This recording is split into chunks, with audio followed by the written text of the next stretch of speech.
Hello. Hello. I am Perpetrator, and this is Ash.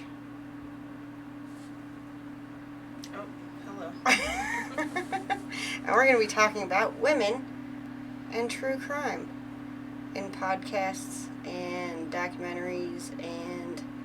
The general obsession. Yeah. We're pretty much obsessed. Oh, Yeah. As a matter of fact, in 2022, 34% of the population and say that they listen regularly to true crime podcasts. Oh, wow. Yeah. And twice as many women listen to true crime podcasts as men. Mm-hmm. 75% are women. Makes sense. Yeah, mostly white women. So that kind of, as you can see here, this is 100%. But that actually leads, or you'll see later that that's actually something that's important you'll have to keep in mind about white women listening and watching and reading about true crime. Because, well, you'll find out later. So, why do women in particular watch and listen to true crime? Why do you think? Well, I know our husbands think it's to get ideas of how to murder them. I don't need an idea. You've been planning Yeah. for a while.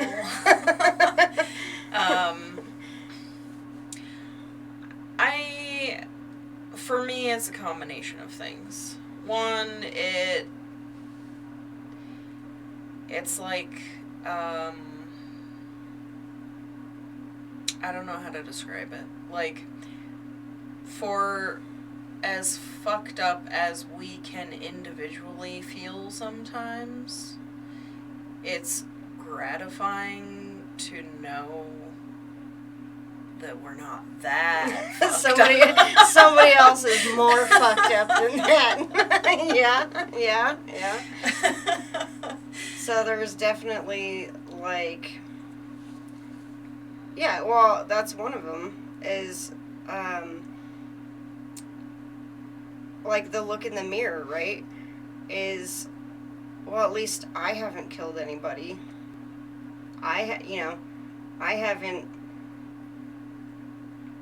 may do a lot of bad things in my life, or I may think a lot of bad things, but I haven't acted on them.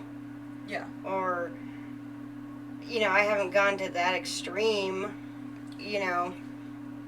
Or it's even, like, even thinking about, like, well, if I was in that situation, how far would I go? Almost, like, because some of these episodes are about, like, some really crazy situation, or not even crazy situations, like people who've been cheated on, obviously, that's a lot of them, but, crazy situations, and you're like, well, if that happened to me, what would I do? Would I go as far as killing somebody? Yeah.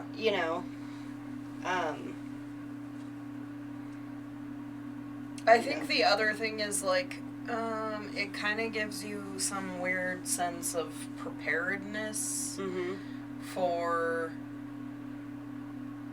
dealing with psychotic motherfuckers. Like, the signs, what to look out for, never to get in a car with somebody you don't know, you never, like, all the things that you, like, they're really common sense things, but they're really solidified by examples of murder. Okay, so that is one of the reasons they say is so okay, as women, right, we have a natural fear of violence. So this is like opposite of what you think, right? You think that we're watching this because we want to kill somebody, right? Or that we wouldn't want to watch it because most of the victims are women, you know, and so we wouldn't want to see that. However, most women watch it as an educational tool because of the fear that we have as women, right. You know, and we want to have that control. So, of female murder victims, 34% are killed by an intimate partner. So, you know, husband, boyfriend, whatever. Yeah. Only 6% of male murder victims are killed by an intimate partner. In murder-suicides, 65% of murder-suicides, the murder victim is killed by an intimate partner. But 95% are of the victims are female. Mm-hmm. So women have an extraordinarily high, we're always the victim, or not always, but high likelihood of being violent crime victims of somebody we know. So when we watch these things, we're always kind of wanting to watch for red flags. Mm-hmm. You know, what is my boyfriend doing? What is my husband doing? That, you know, oh, well, he's, you know, going off and, you know, buying arsenic. That's a red flag. Can you just buy that still? But, you know, that's kind of one of the things is watching it for preparedness and watching it for when we get into those situations, how we can get out of them. Mm-hmm. So not just murder mysteries or, you know, but like shows like I Survived or things like that, what they did to get out. Yeah. You know. Or like the 911. Rescue 911. Yeah. Yeah. Where it's just phone calls people have made to the police. Yeah. Yeah. Don't watch those when you're alone because they're creepy. Well, so,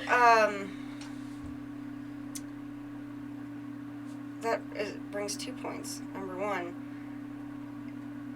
high tendency for women to watch these and listen to them alone and at night.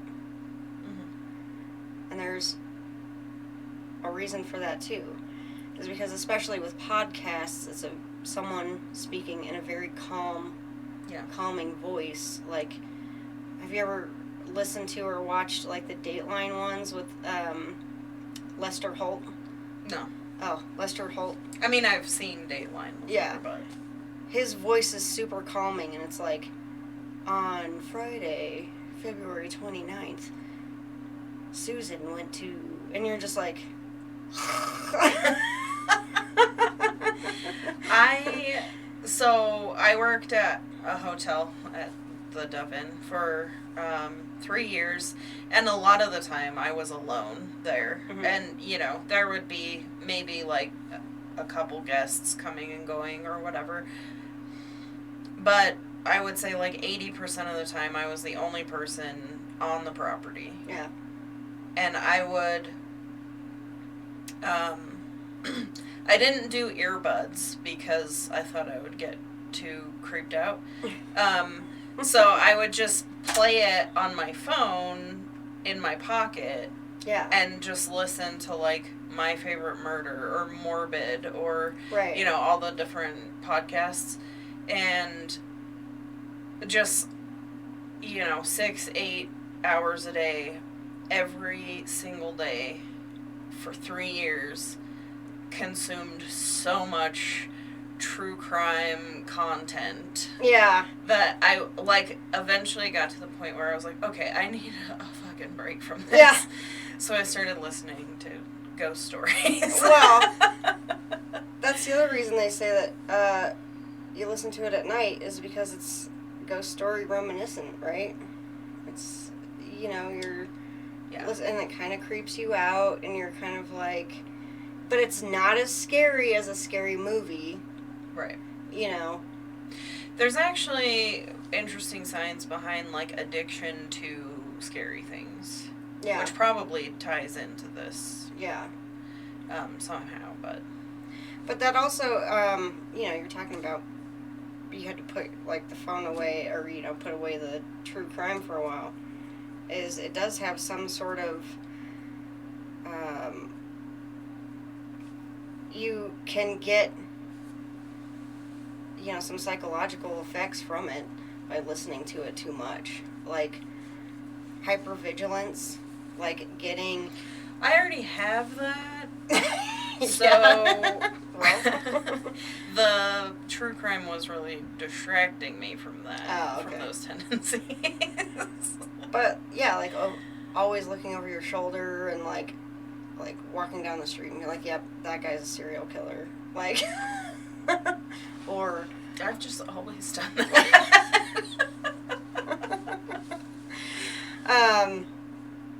Or... What was, like... I can't think of the other one that they mentioned. But, I mean, it's... For me, when I was listening to it, like, a lot. Mm-hmm. And I just remember feeling, like, bummed all the time. Yeah, it's weird because it's, like, for me, too, it more than, being creeped out or anything. It was like, I would get really sad. Like, just, fuck. Like, I'm glad I'm not that fucked up, but at the same time, why are we even here? I'm just gonna get murdered anyway. Yeah, I would just slip into existential crisis. Yeah. Periodically, so. So, that kind of feeds into why mostly women watches, because women naturally have a more empathetic nature. So, we can imagine ourselves as the victim, right? Mm-hmm. We can put ourselves in the shoes of, the woman or whoever who's murdered. Yeah. And so that's probably why we're getting bummed, And interesting enough is that they have been, in recent years, more and more the documentaries have been focusing on the victim instead of the killer. So that's probably why it's more, more of a bummer. Just because before it was like, like John Wayne Gacy, blah, blah, blah. Or like, instead now they're like talking about the victims and what the families of the victims and the children of the victims, and so you're like... Or even, grandchildren. Like... Yeah. And then at the end, they're like, yeah, and her arms were cut off, and, she was, all these horrible things that happened to her, and you're like, you just told me about her. Like, yeah. How wonderful of a human being she was, and now you just told me that she, like, got completely mutilated. Yeah. Well, and I don't know. I feel like true crime isn't necessarily, like, it's not a vacuum of murder. Mm-hmm. It's different things. Right. Mysteries and even, like, crimes, against children. Like, child molesters and crimes against elderly people that aren't necessarily murder. Mm-hmm. Even, like, corporate espionage kind of shit. Like, I get pretty interested in that. Yeah. And I mean, that doesn't prepare me for anything. It's just like so perplexing that I kind of get like hung up on it, and I'm like, fucking why? Why? Yeah. Well, that's part of it too, is as women, we also want to understand the perpetrator. We want to figure out and humanize them and figure out why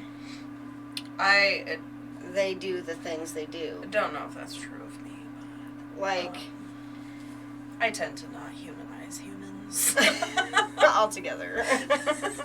But just kind of like, well, I can understand because I mean, not really, but I can understand because he was, how he was feeling, blah blah blah, or I can see how he was pushed that far, or his father abused him, or well, whatever. Yeah, there are some cases where it's like you can kind of empathize almost with the perpetrator because they themselves were wronged or harmed or what have you. Right. But at the same time, ultimately, you're like, fuck that guy. Fuck him. Well, and so that was the other thing, is like, there's this weird line because you have a humanizing aspect and a dehumanizing aspect, right? So you want to be able to say, well, this is why he did it, but he is a monster because he went that far. Because there are so many people who are abused as children and don't end up serial killers. Or so many people who are CEOs of companies and don't steal from their investors. Or whatever. Right. So, I mean, that's kind of... You watch these things to, in part, to say, why did he do it? And how did he go that far when everybody else didn't? Like, it's a puzzle. It's this really weird puzzle, like, and you want to become almost an investigator yourself, sitting there throughout the hour-long or however many episode long. Yeah, that's the other thing, is you don't really have to get invested too much, like in a, in some sort of, series or whatever, TV show. You don't have to get invested for too long. You just sit there and you kind of watch your show, and then you're like, okay, I binged that 3-episode, 6-episode series, and that's it. But you can be like, oh, I bet it's that guy.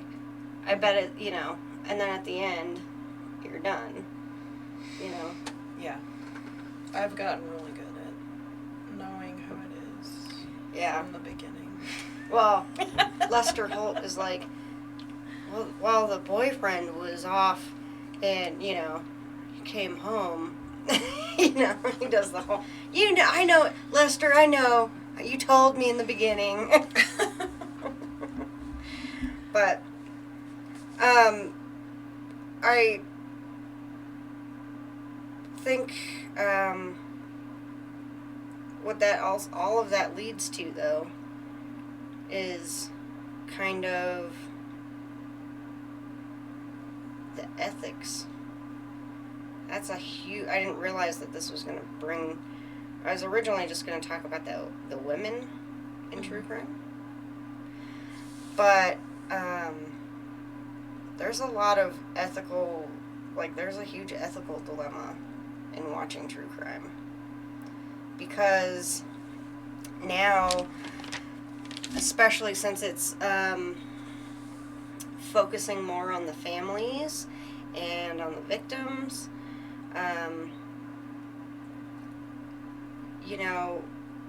at what point is it okay, for our entertainment, is it okay to exploit that family's hurt and pain for our entertainment? And especially because you're only getting a section, that hour-long episode. Yeah. And you're not getting all of the facts of the case. You're just getting a little blurb of it, like, is it okay? Is it okay to rehash all these feelings for the victims' families? And a lot of times now, because each documentary wants to be controversial and, instead of just saying, oh, well, she was so sweet, it's either kind of bashing the victim or bashing the parents or, Right. like, and telling all of the personal business of the victim. So, I don't know, what do you think about that?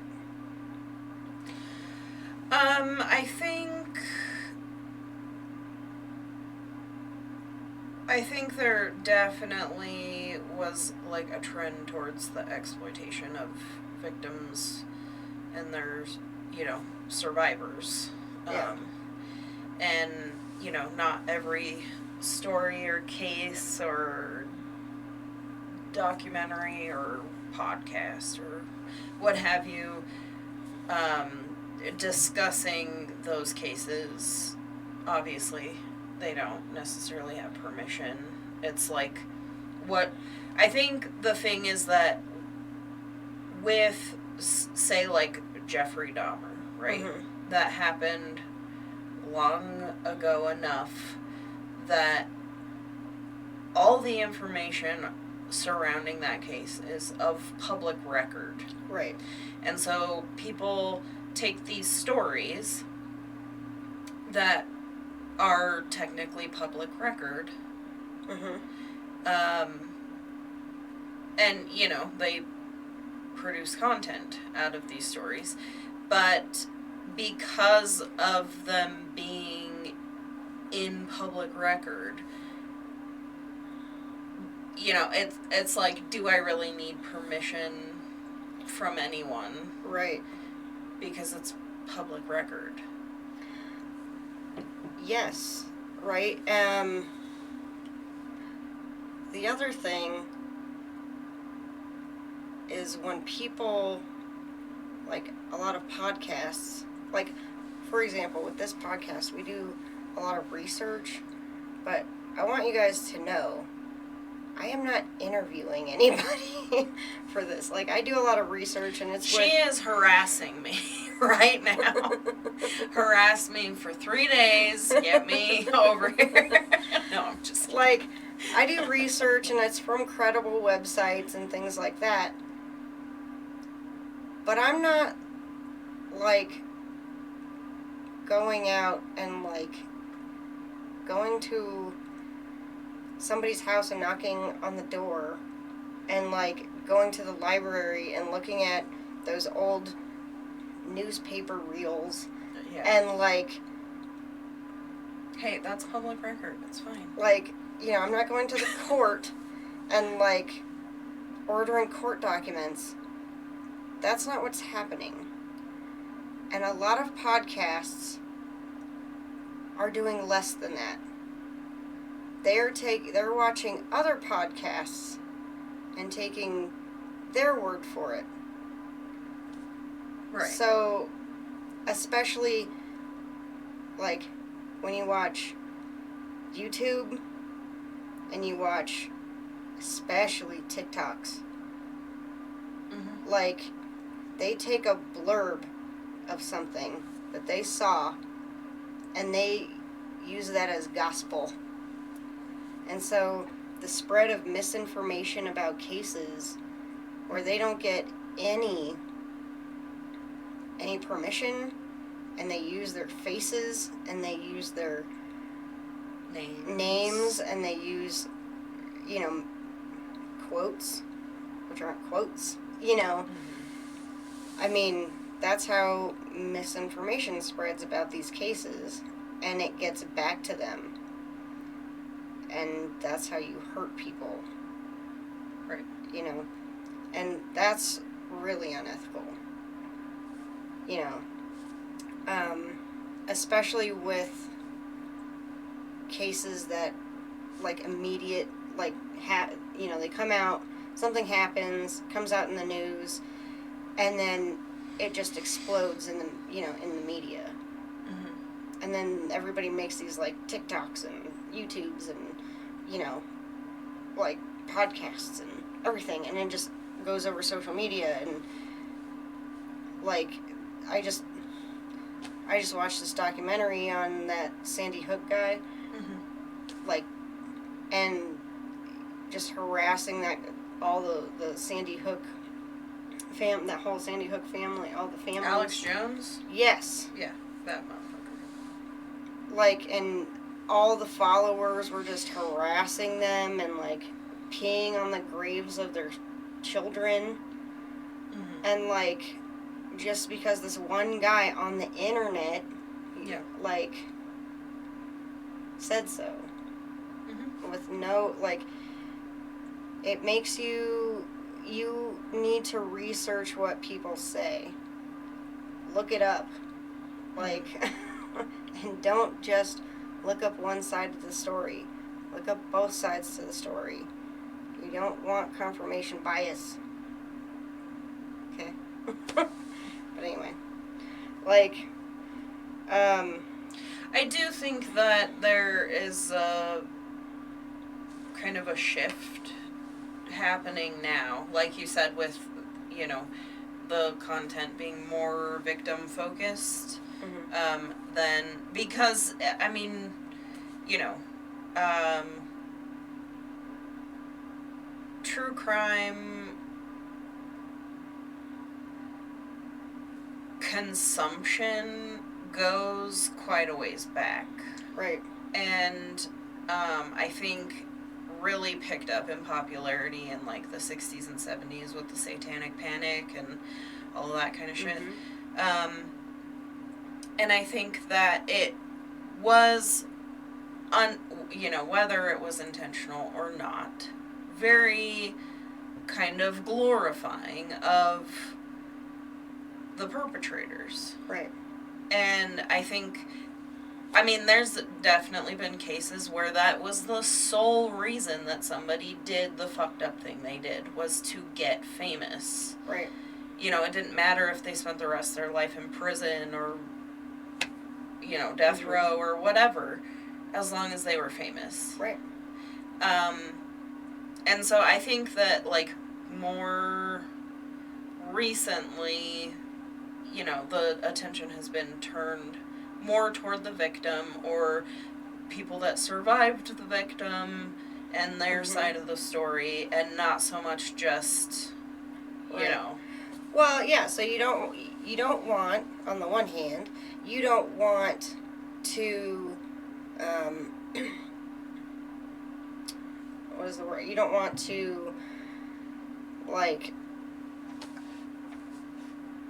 make a killer famous. You don't want people to be empathizing with the killer. You know, you don't want copycats. You don't want, you know, you don't want that.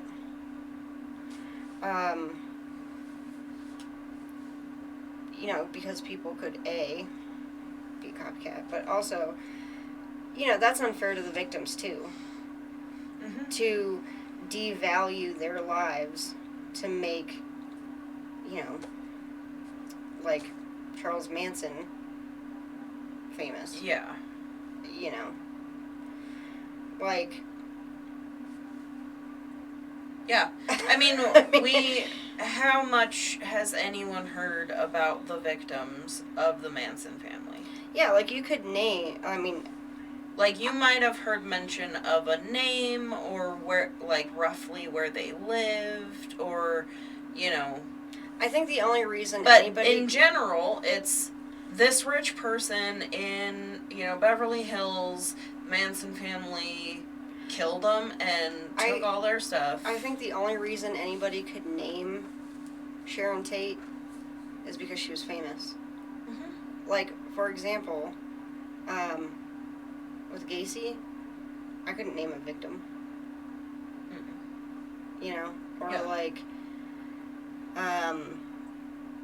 like any serial killer other than Charles Manson, I couldn't name a victim.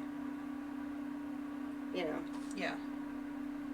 So, like, unless it's like an assassination of a president, I couldn't name a victim. Right. And like you said, I think that's, that is why they're trying to move towards, humanizing the victims and dehumanizing the killer. Mm-hmm. I mean, that's more than right. It's when we're unethically doing these things and treating the families basically like trash just for that entertainment. Yeah. And the other thing are online forums. Mm-hmm. Like when people are missing, or like when people are even after people are dead and they're trying to find the killer or whatever, and those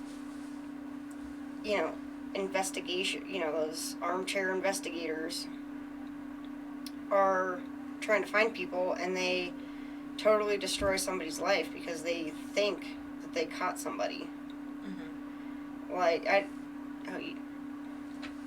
she doesn't have Netflix, but I have all of the other ones. Yeah. But there's a Netflix documentary they called him Mostly Harmless, and it's about... Oh, that's on Max, dude. Oh, is it on Max? Yeah. Okay, just kidding. But I still hate her for not having Netflix. I mean, I haven't watched it, but it's on Max. It's really good. It's about a hitchhiker who, he's going through the Appalachian Mountains. The A Mountains. And he dies, and they can't figure out who he is, because he just goes by this trail name, Mostly Harmless. Mm-hmm. And I'm sure he doesn't have ID or anything. Right, no ID, no wallet, nothing. Yeah. And he wants it that way. Mm-hmm. And all these people who are walking along the trail, they have pictures of him. He's not afraid to take pictures, but he obviously just doesn't want to be identified. Right. And so these people create a online Facebook page, and forum to find out who he is, and end up misidentifying him multiple times, and 8 years later eventually figuring it out through somebody else. One person who just randomly knows him. But one of the people that they misidentified, he was getting harassed, his family was getting harassed, he had children. He's like, I'm not dead. I'm right here. I'm not dead. It's not me, obviously. Right. I don't know how to tell you I'm not dead. Other than saying I'm not dead. Yeah. I mean, people, they were calling him, they were, he had to actively seek them out and tell them that he wasn't dead. I mean, just ruining people's lives. Yeah. Because, and then there was another case, I unfortunately can't remember the name, but where they arrested somebody Yeah, I'm sure this happens all the time though, where they arrested somebody for, because they thought that he killed someone. They said that he killed someone, and it turned out not to be true. It impedes investigations all the time. Like, just because these people, there's hundreds of thousands of people on these forums, and they think they're doing good, but again, this is where they don't have facts. They don't have the evidence that the police have. They don't, they're just kind of perpetuating myths and legends and online photographs and, Yeah. So, I think that's scary. Like, that they can grab a hold of something like that. And that's what scares me about these, like, true crime things, is that anything could happen to you. Like, you go into a police interrogation thing and be held for, like, 18 hours, and then they pull a confession out of you, or, like, these people, and then, or they don't, and somebody some group comes and, convinces the police that you're a killer. Or, that's terrifying to me. Like, ending up in jail for something you didn't do. Because, it's like the Sandy Hook thing, too. Like, one of the parents was like, how do I convince you that my child died? Because I can give you the death certificate, and they just said it's a forgery. Like, I'm telling you, I held the cold body in my arms, and you're saying, no, you didn't. Like, what? Like, you just can't convince these people. Yeah. It's so scary to me. I don't know. But, anyway, there's the other ethical issue is the social issue, right? So, I told you we'd come back to this. A lot of the true crime followers are white women, right?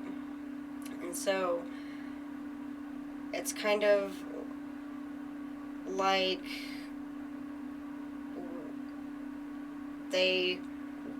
because white women follow it, they put white women into the documentaries. And then more white women follow it. And so they put more white women into it. Right? So a lot of, indigenous and people of color, they're not represented in these documentaries. Which is interesting because indigenous women and women of color are significantly more likely to go missing or be murdered or raped or any number of things, and their cases not followed up on, never solved, never even looked into. Right.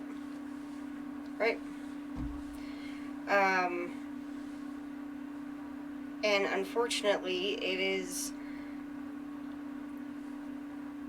because we, as white women, the general white woman prefers to listen to cases that they can insert themselves into. So, like, you can see yourself as that person. It's harder to see yourself, as, like, the general white woman, it's harder for her to see herself as a black woman in the ghetto, or a indigenous person, or a Mexican woman, or, wherever, in the situation that they may be in. And so they're not represented in these documentaries because it's not watched as much. It's not followed as much. And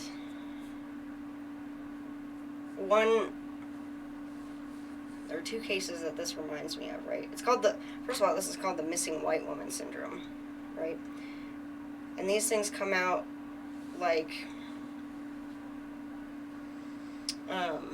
even from like right when the case happens. So like JonBenet Ramsey, right? She was like the typical, like when that happened, she was a rich, white, blonde child. So that was like the poster child for a dead. She wasn't missing, but she was dead child, right? And that's why that was sensationalized, and it was like a mystery. And the second one... That wasn't a mystery. Yeah. But the second one was OJ and Nicole Brown. You know, white woman killed by a black man. You know. And the thing that I wanted to say about that is that was so sensationalized by the news, and even the, like, everyone, you know, riots and stuff after the verdict. But it's hard to tell about those things because you aren't there in the courtroom and you're not hearing all the evidence. And even if you are in the courtroom, you're not necessarily hearing all the evidence, right? And that's the problem with everything, right? Even documentaries that you feel like you can trust, there's always a bias. There's always, you know, they're making these documentaries for a reason. You know, like, they made a documentary with an idea in mind, and then they followed it up. You know, like, they want to make a documentary about OJ. And what does everyone think about OJ? I mean, I'm not saying he's innocent, but at the same time, you know, you want to make a documentary about JonBenet Ramsey, and you're like, if you already think that the dad did it, like, yeah. I mean, none of these that's why you have to make sure that you're looking at all, you know, different sides of everything. Yeah. I think that within the true crime, you know, I don't know how you want to describe it. Realm. In and of itself, it does, you know, for better or worse, and this is the stories themselves, the content produced from the stories, you know, the people involved, whatever, like from every single angle. True crime does highlight a lot of systemic problems with law enforcement, with the justice system, with even, you know, within society, racism, sexism, what have you. And I think that, I mean, I can only speak for myself, but that is also part of the appeal, is like, along with trying to gain some understanding of how a human being could behave so monstrously. It's also like looking at those details, like with Jeffrey Dahmer. He was not killing any particular creed or color, okay? And his neighbor knew something wasn't right. But because she was a woman of color, she was never taken seriously by the police, who were called to the apartment that Jeffrey Dahmer lived in multiple times for smells, for noise, for, Yeah. suspicious behavior, people screaming, people, coming and going at weird hours, whatever.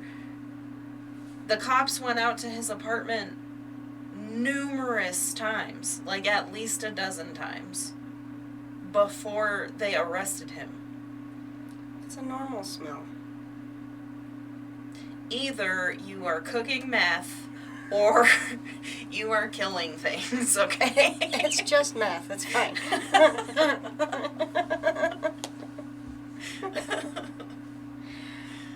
Well, so one of the interesting things, I saw a documentary about, it was actually a documentary about juries. Mm-hmm. And they interviewed the jury on the O.J. Simpson trial. Mm-hmm. And they were talking about, how they were treated. And it was, like, horrendous how they were treated. Oh. They were put up in a hotel that they weren't allowed to leave from. Mm-hmm. They weren't allowed to leave the entire time, except for to go to court.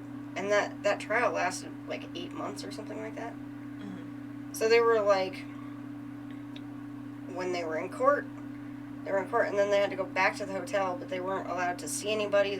So basically they were, like, in jail the entire time. Mm-hmm. And, they were sequestered, so, they couldn't talk to anybody, they couldn't do anything. And then, they saw all the evidence and everything. So this is, like, why they found him not guilty, is because of the police. They fucked up the evidence. And so they found him not guilty because of the evidence. Mm-hmm. Like, and I think that the media really, at the time, like, because they weren't allowed to watch TV. They weren't allowed to read the newspaper. They weren't allowed to do anything, obviously. So they didn't know any of the stuff that was being, circulated. Right. And so, they read when they heard all that evidence, I mean, they didn't necessarily think that he was innocent, but they couldn't find him guilty. Mm-hmm. And that was their thought, is that they couldn't find him guilty by,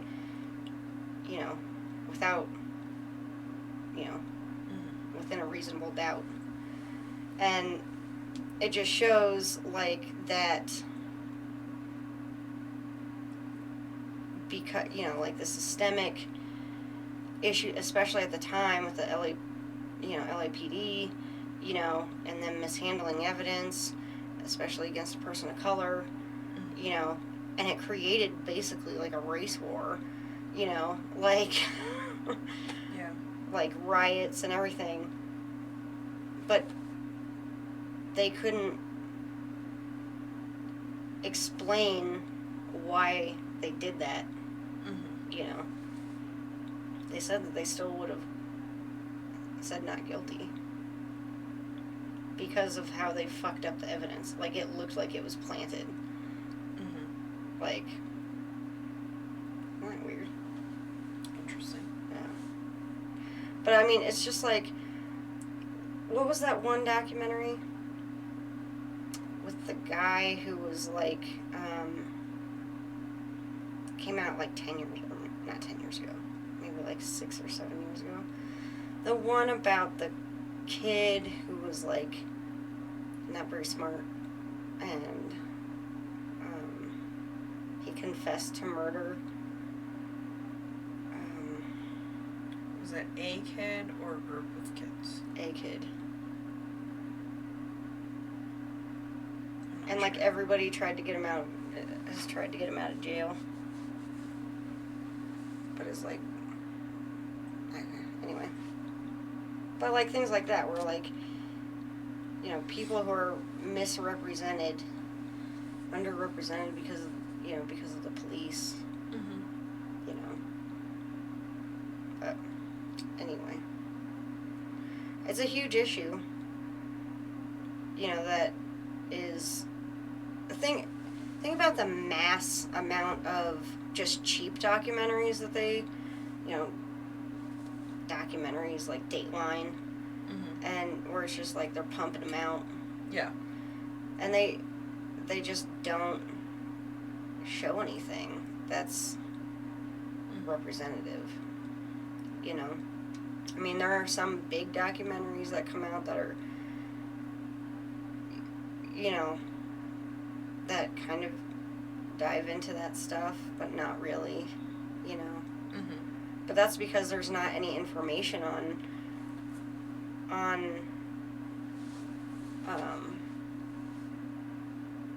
any new cases, like they just fall out of the public eye. Yeah. If they even get into the public eye. Mm-hmm. One thing I will say is it feels like more recently, in addition to being more victim focused in content creation or, filming documentaries or whatever, is that a lot of smaller, it seems like, because I've run across several documentaries about things that I have not heard about before that happened in the last 10 years, Mm-hmm. Like, like considered smaller cases, Right. whatever that fucking means. Like, just because it didn't make international news or, national news or whatever. Like, it was a localized incident or whatever. And so the rest of us didn't even know that it was happening. Like, I think that a lot more of those cases are being brought to light, too. Mm-hmm. Which, I mean, like, I watched one called Down the Hill. And it was, I don't remember now where it was, but in a very small town somewhere. And very unexperienced small town police trying to deal with it. Mm-hmm. But two young, like, preteen or early teenage year-old girls were missing. And I don't remember if they were found dead or if they are just still missing. Mm-hmm. I watched it a while back, but like this happened in 2011, I think. Mm-hmm. And I never heard about it. Yeah. Until I watched that. And Right. so, like, for the purposes of spreading awareness about, like, like, what does it take to make a crime important in the public eye versus a small case or whatever? You know what I have thought about? This is kind of a side note, though. I think those smaller crimes, you get more of those because there's less crime now. Or they get solved quicker. Mm-hmm. Like, because crime was so rampant in the 90s Mm-hmm. and early 2000s, like, it was just everywhere. Like, if you notice, like, when you watch a lot of those, it's like, in 1993, and, Well, I don't know that that's necessarily true. I feel like violent crime has increased significantly in a lot of places across the United States in particular. Like, year over year, really. And, statisticians will make claims about that all being attributed to, like, poverty or whatever, but, and a lot of it is, I'm sure, and a lot more of it is, like, what? I think a lot of that has to do with Trump. Is, like, drug-related, or, you know, whatever it is. Or just mass insanity, you know? But I think the reason that we hear about, like, newer cases, smaller cases, less, is because they're more numerous, and they're, you know, they're trying to, the media is always trying to keep the public's attention on certain specific things, that, whether it's because they get ratings or, you know, whatever it is. But I think that they're, you know, maybe violent crime has increased, but maybe it's not necessarily, like, serial killers or whatever. And that's the thing, too, is it's primarily serial killers that are discussed in true crime content. And not, you know, these one-off things, or, like, fucking cartel murders happening in New Mexico, or, you know, like, stuff like that. There's very certain specific criteria that make it to our eyes and ears as the general public. Well, and the other thing is, like,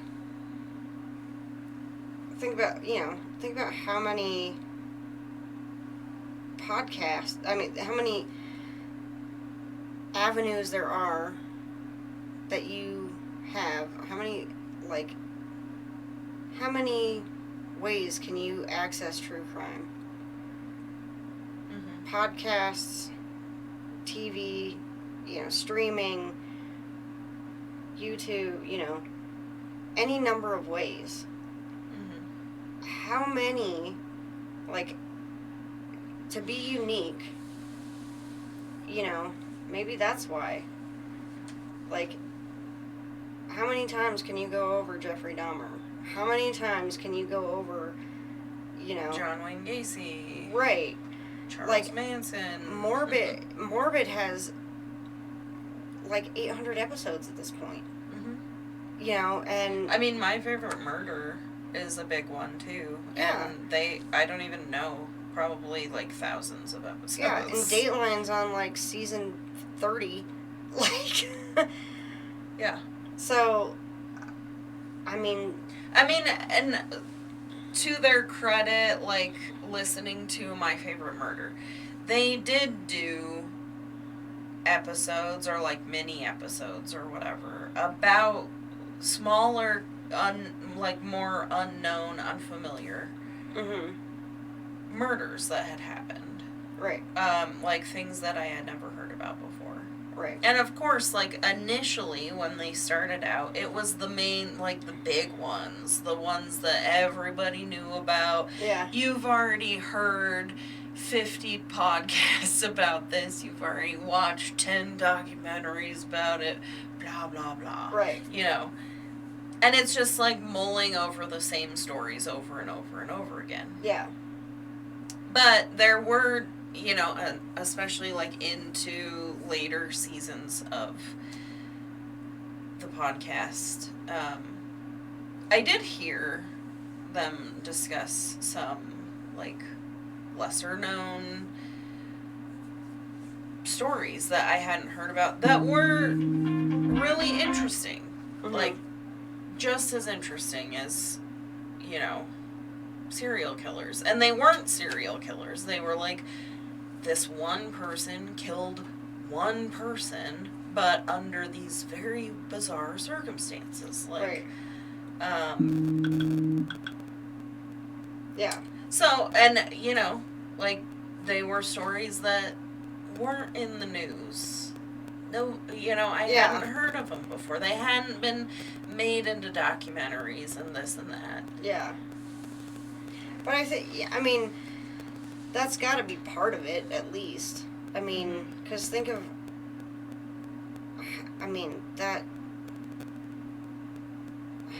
there are so many ways you can just, like, to find something you haven't heard before is kind of difficult. You know? Yeah. You know? I mean, you could maybe search, like, by a particular city. Mm-hmm. Or state by state. Right. Or, you know, even, like, country by country. I've heard some true crime stuff based in other countries that was really interesting. Like, right. I mean, the content wasn't necessarily based somewhere else, but it was, like, crimes that were committed in other countries. I just want to say I'm very anti-listening to British true crime. I don't know why. I mean, the crime procedurals? Crime procedurals? Yeah. What's that? I don't like listening to it. Every time they talk about, like... You just don't like British people. Is that what it is? Maybe. I don't know. I'll listen to Scottish. Even though that is part of Great Britain. Uh-huh. Okay. I also like Canadian. How do you feel about listening to, like... And I like South African. like, Japanese true crime. Not in Japanese, but with, an accent. I've never heard that before. I don't know if they're allowed to talk about it. From all accounts... From all accounts, they're a pretty safe country, but that's from all the accounts I've heard. I could be lying. They have really clean streets. How many true crime documentaries have you seen that start out with, it was a safe, quiet town? It's a community where they keep their doors unlocked. Quiet street. Isn't that... What are those called? The Yakuza. Isn't that where the Japanese... Isn't that where they're from?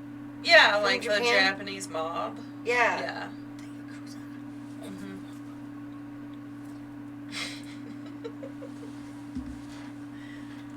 Yakuza. I haven't heard any North Korean true crime either. They are definitely not allowed to talk about anything going on there. It's totally safe from all accounts there.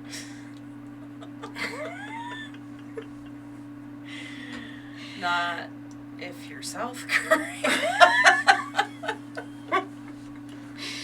Anyway, this is getting into some pretty dangerous territory. So, the other unethical merchandising. My Favorite Murder. Uh-huh. They have merchandise, don't they? They do. Dateline. I don't really listen to Dateline all that much. It seems like you're obsessed with Dateline, honestly. Lester Holt. That's who she's gonna kill her husband for. Yeah. No. But, most of these podcasts have advertisements. They do. They have, YouTube. They have advertisements. Mm-hmm. I don't have advertisements, I don't think, because I don't get paid. If somebody wants to shoot me a donation or something, that'd be cool. Anyway, I'm not monetized. Anyway. Here or in real life. My daughter is selling bookmarks.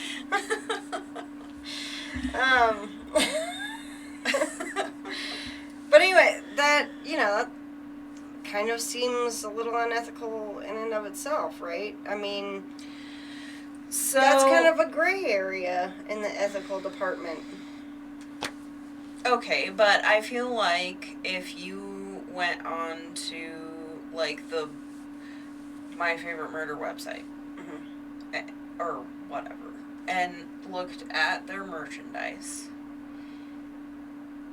if it were not specific to any particular case that has been discussed on the show, Mm-hmm. just like their jokes, their little jokes that they have, Mm-hmm. or their one-liners, or, like, fan art that listeners have submitted to them that they turned into merchandise, things like that.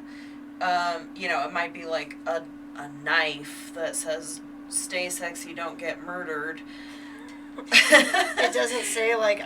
But it's not like John Wayne Gacy's my daddy or something like that. Like, so at that point, like, I love clowns. Is that problematic? Like, if it's just their product, unrelated to the potential exploitation of people involved in these cases. I can see where somebody could see it as problematic.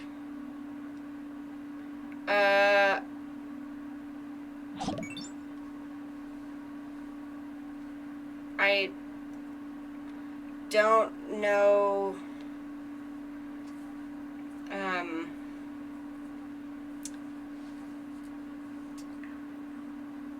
don't know if I would necessarily.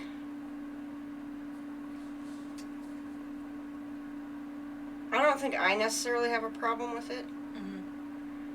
I think, like you're saying, there's a slippery slope, like you're saying, where you could be, where it's like, episode 531, Bob Smith kills, if you have that on a t-shirt or a mug or something, my favorite episode, or like, I can see it. I think the merchandising thing is a little, people being a little sensitive, maybe. Mm-hmm. But do So these people have maybe a right to it? Right to be sensitive about it? I think that if the merchandise is branding that is specific to the brand, Mm-hmm. like My Favorite Murder, when you create content, you are creating a brand. Mm-hmm. And their merchandise that I have seen, it's been a while since I've been on their website or looked at their merchandise, but from what I saw when I first started listening to the podcast, it was all, like I said, like fan art, their little like catchphrases and one-liners and jokes and things like that, Mm-hmm. and nothing that was specific to a crime that had occurred, that had been discussed, not even reference to certain episodes that might be, like a clown head and episode 199. Right. Anything Yeah. like that. And so I think that when it's in promotion of the brand, Yeah. and not the exploitation of victims and their families, Right. then I don't think that it's necessarily unethical. I think this comes down to like for example, okay, so I guess my argument, playing devil's advocate here, what if somebody feels, because this would be like one person getting upset, right? One person being very upset, a family member or a victim feeling very upset because of an episode, and then seeing somebody walk down the street with that brand, like a t-shirt, and being like, oh, my favorite murder, your favorite murder is my sister. Like, let's devil's advocate there. Like them getting very upset because, you know. But I mean, that's like one person, I guess. Mm-hmm.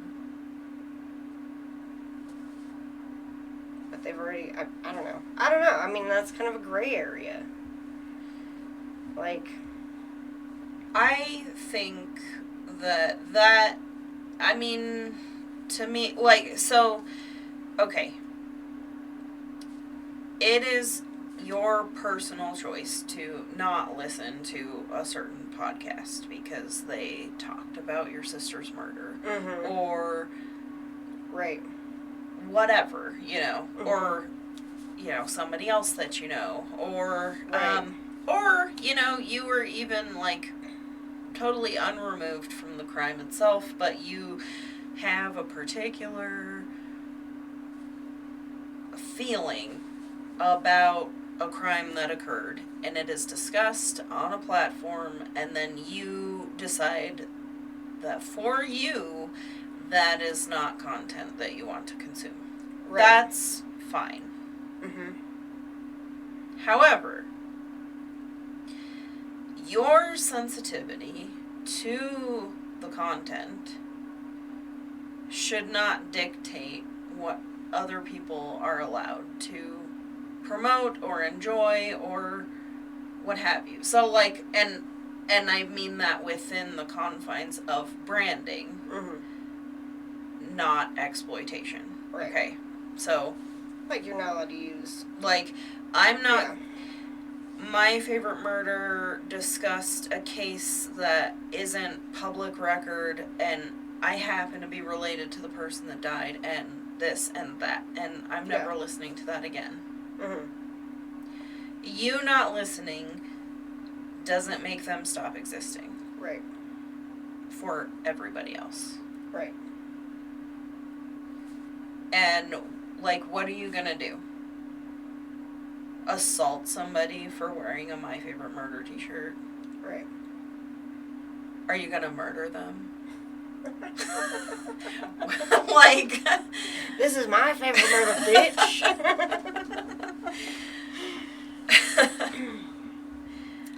Well, I mean, that's a really good point, because as much as you have a right to feel sensitive or feel upset, as long as somebody is not attacking you personally, mm-hmm. and they're not using your name in promotion, you know, and they're using public record, or they can even use your name outside of public record, as long as they're not being slanderous, you know. Mm-hmm. So you know, they're not, as long as they're not harming you in a slanderous way, mm-hmm. and, you know, they're not using your name or likeness in their promotion. Or the name or likeness of your family loved member. one. Right. So, I think if you are not sensitive enough about it to sue somebody, just back off. Alright?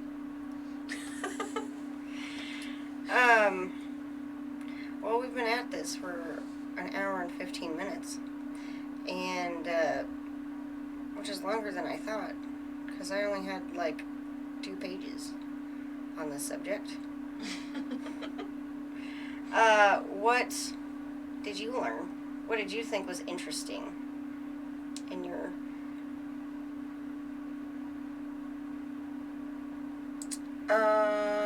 Probably the statistics. I consume enough true crime to get pretty, like, even out portions of men and women victims. Yeah. So I actually find male victims to be more interesting.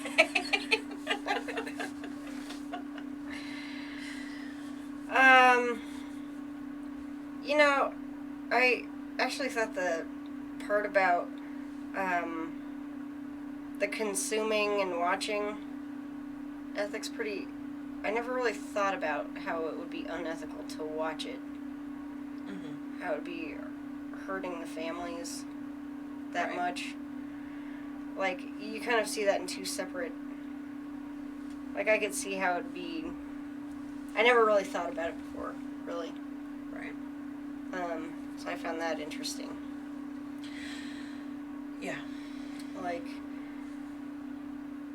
one thing I didn't mention before, there was one of the, at the time, a girl, who followed, Charles Manson around.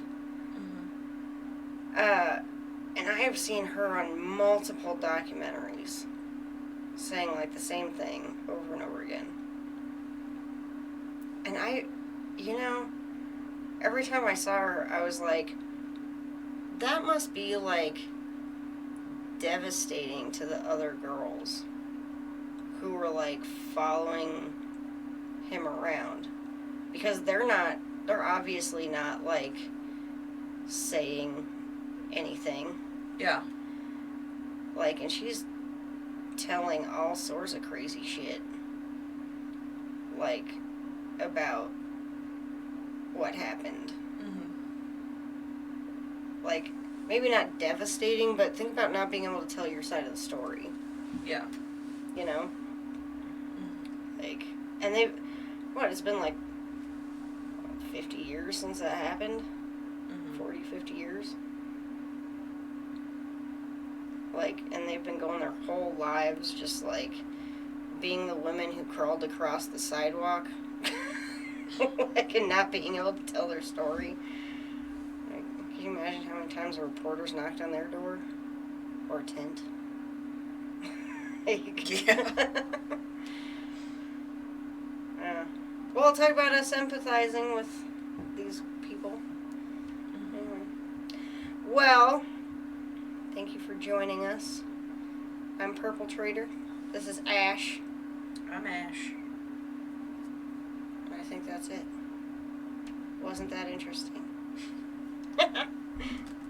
Good day. Bah. Later. Don't kill anybody. Don't get murdered. We have enough episodes to catch up on. Thanks.